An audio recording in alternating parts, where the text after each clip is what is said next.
Ashe, welcome to my Dream Botanica's first vlog, I guess you call it. This is a vlog. You can call it a vlog. I tried to go live from my channel, but apparently my account doesn't necessarily meet the requirements just yet.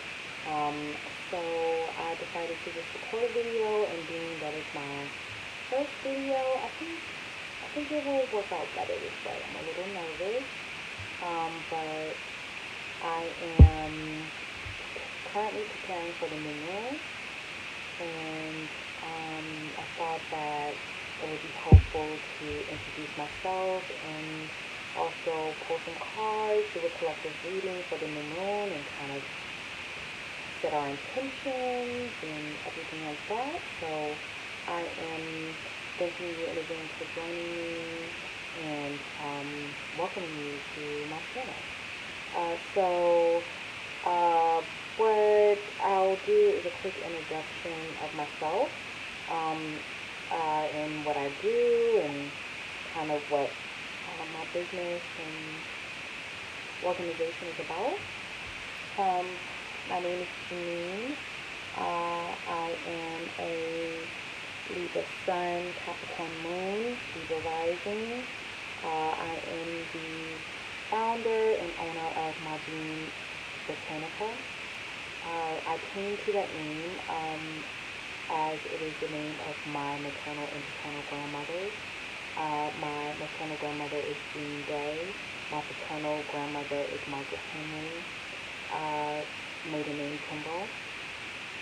And I come from a family of Christians. My father is actually a deacon. My mother is non-denominational, but is pretty much a follower of the Christian faith. And I came to my journey and my spiritual path kind of on my own. I did not have any guidance with it. I found it. I began with crystals and kind of like just progressed from there. And I do feel now that I am a follower of the Hoodoo faith, and I have reconnected with my ancestors. I do feel that somewhere down my bloodline, perhaps with my grandmother, perhaps not, that I have a history of conjure and hoodoo in my bloodline. And so I follow that faith, and it's worked for me. Um, I'm new in my journey. I would like to be as transparent as possible on my channel. Um, I'm very new. I feel that a lot of people who are new to the spirituality as a whole can kind of feel like they have nothing to contribute, or are very hesitant to speak up in spaces with people who may be considered elders, or have been in their path for a long time.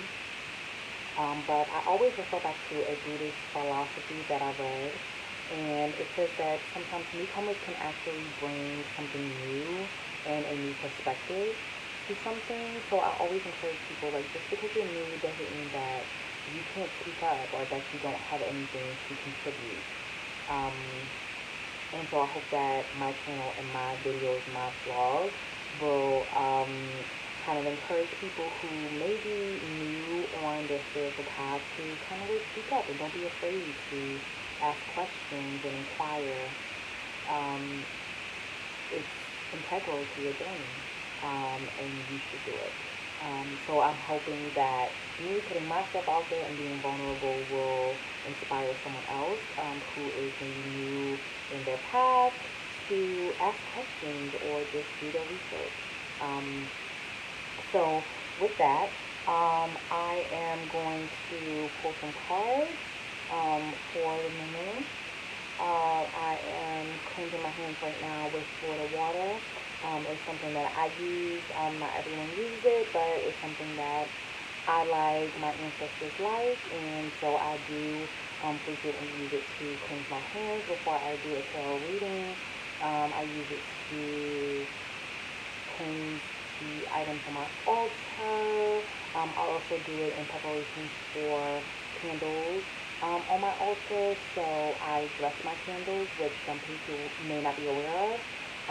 But dressing your candles to me and from what I've read and how I've interpreted and how my ancestors have um, guided me to dress my candles is I will take a candle. I'm going to reach for a blank one. So I purchase my candles from wherever I can. Some people always know don't purchase from the dollar store, they're toxic, this, that, and the third, but also you have to purchase what works for you. Like you may not be at a point in your life where you can purchase $20, $30 candles. That's okay. Your intention is everything. Your intention with these candles, you make the candle. The candle is not what connects you to your ancestors or your journey or your path or your vision. It's not the candle itself. It's all about your intention and what you're putting into it. That's what I gather from it. So I do use the floor water. I will put it on like a paper towel or a cheesecloth or something like that. And just wipe the entire outside of it, wipe the inside of it, and things like that. So after I've cleaned it with my Florida water, I will usually put a mixture of herbs and spices, like such as star anise, bay leaves, chamomile, things like that. Whatever I want the intention of this candle to be. So um, whether that be for a person who has recently passed and I want to pay homage and assist them in their transition to becoming an ancestor into the world beyond. There are certain types of herbs that I would, just sprinkle in the top of that candle. That's what I do. If it is a candle that I'm lighting regularly for my ancestors, there are different herbs that I would use.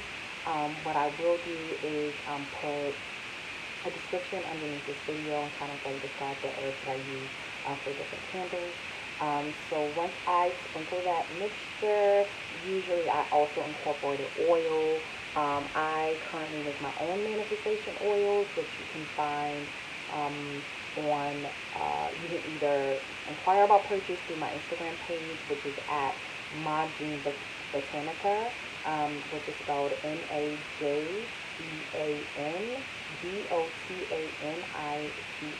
Majin Botanica. You can find me on Instagram, but I also sell my products through a website which is owned by my brother. And he is kind of like essentially a black Amazon, or what we're trying to make it. You can find that at www.1981.website. And I'll also include that in the description in this video. Um, so, like I was saying, I'm going to sprinkle the herbs in, and then I will sprinkle it, also dip in some manifestation oil, depending on what I want the intention of the candle to be. So, this here is the Majin Botanica Shimani oil. Shout out Cardi B. And I love her. I use her music in a lot of my manifestation practice when I make these oils. She is definitely on my playlist. I love her.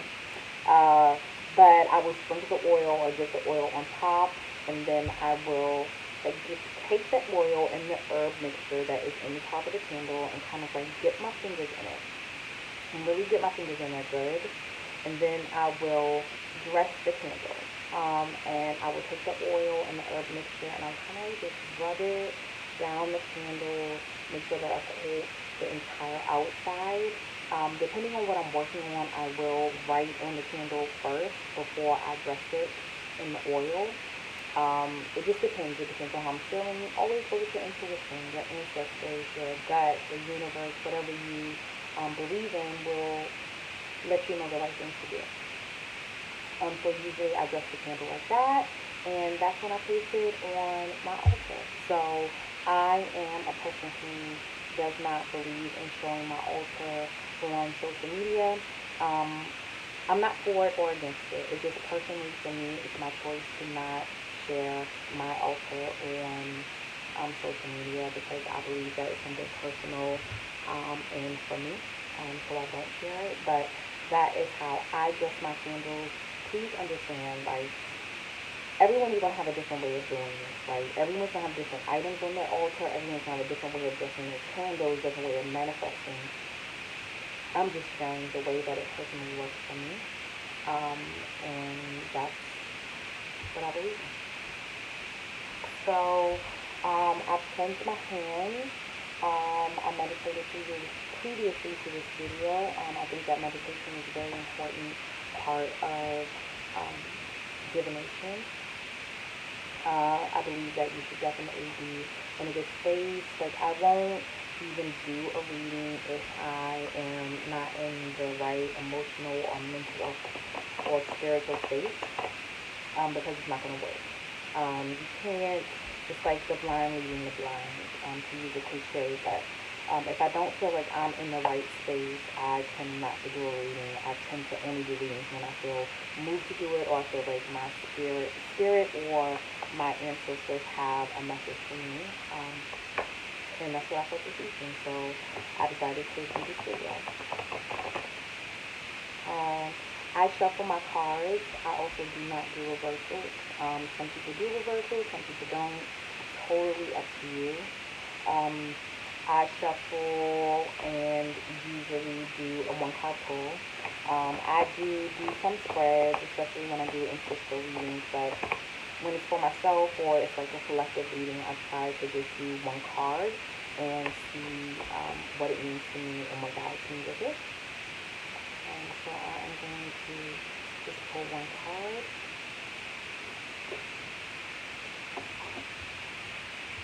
This fell out for me, so I'm going to use it. So this right here, you see,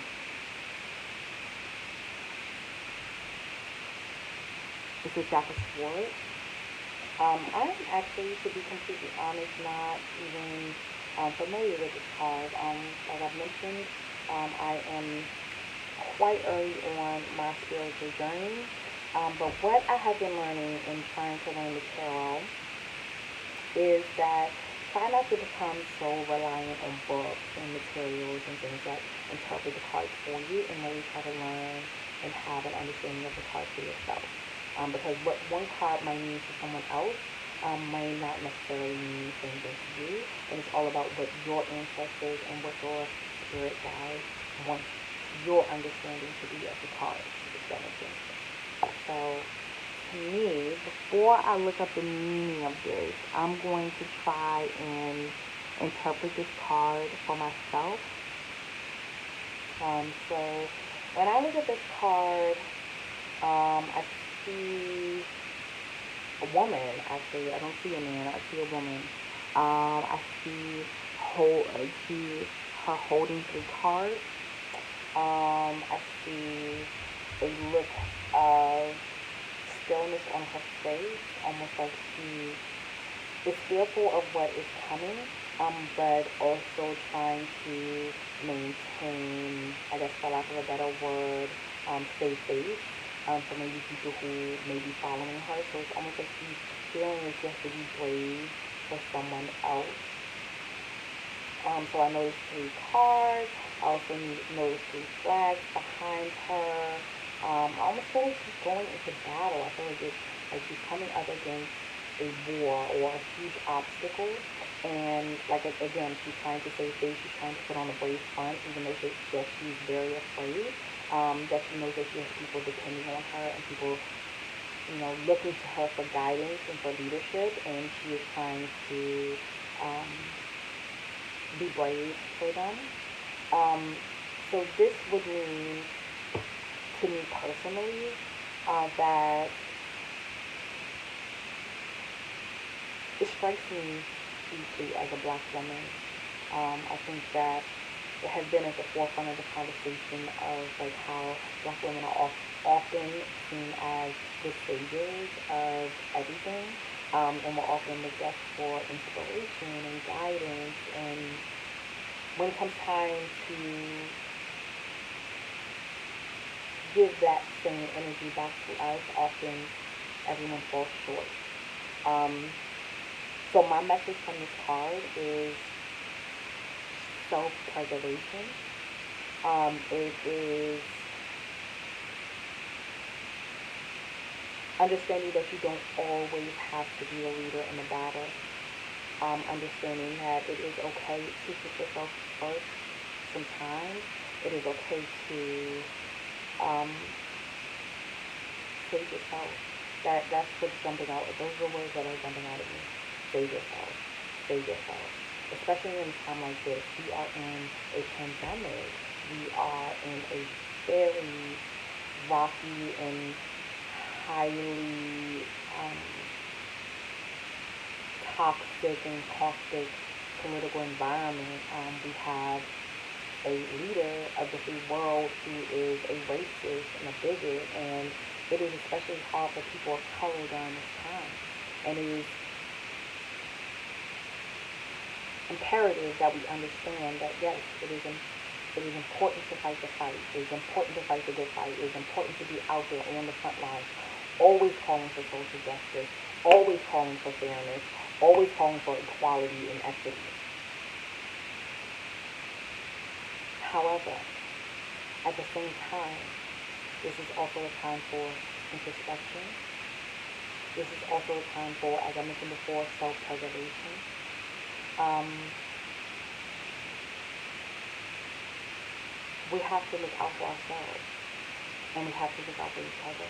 And it's especially important during this time to look after each other, to care for one another, to especially care for the people who always seem like they are so strong and in control of everything and ready to lead everyone into battle. It is especially a time to look out for these people. Self-preservation is key. Self-preservation is key. Um, and I think my message for this new moon is self-preservation and looking out for those strong people in our community, those ones who are always fighting the good fight, the ones who are always on the front lines and just caring for them and pouring back into them all of the energy that they always pour into us. They need us right now. It is our duty as people of color in this diaspora to look out for one another and really return to the roots of, it takes a village. As cliche as it sounds. So I think that's it for me. I'm gonna start mumbling if I keep going any further. Um, I really enjoyed this, and if you are interested, I would love to do it more often. Like I said, I am not an expert. I am learning this. I'm going off of this intuitively. My interpretation of this part could be totally wrong, or it could be totally right. I don't care. It's what spoke to me, and it's what it said to me.